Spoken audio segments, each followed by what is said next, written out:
Hi friends, welcome to my channel. ఈరోజు mango pickle ఎలా తయారు చేయాలో చూద్దాం. ఫస్ట్ కావాల్సింది మ్యాంగోస్. ఆ మ్యాంగోస్ మనం ఫస్ట్ శుభ్రంగా కడిగి తుడిచి ఆరబెట్టి దీన్ని ఎలా చేయాలో చూద్దాం. ఈ మ్యాంగోస్లో తగినంత సాల్ట్ వేయాలి. ఫస్ట్ నేను 1/2 kg మ్యాంగోస్కి చేస్తున్నాను. నెక్స్ట్ కారం వేయాలి. నెక్స్ట్ ఇది వచ్చేసి మెంతులు, ఆవాలు, జీలకర్ర. దీన్ని బాగా వేగించి మిక్సీ కొట్టి ఇది పౌడర్లా చేసి దీన్ని ఈ మిశ్రమాన్ని ఇందులో కలపాలి. ఓకే. నెక్స్ట్ కావాల్సింది వెల్లుల్లి కూడా ఇందులో వేయాలి. నెక్స్ట్ తగినంత ఆయిల్ కూడా మనం వేసి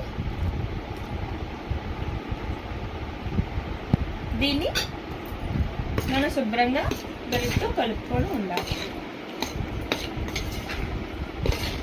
ఈ మ్యాంగో వచ్చేసి మాకు 1 వీక్ వస్తుంది. మేము 1/2 kg మ్యాంగోస్ చేసాం కాబట్టి మాకు 1 వీక్ అయిపోతుంది మ్యాంగో. అంతే ఫ్రెండ్స్, మ్యాంగో పిక్కలు ఎలా తయారు చేయాలో చూసి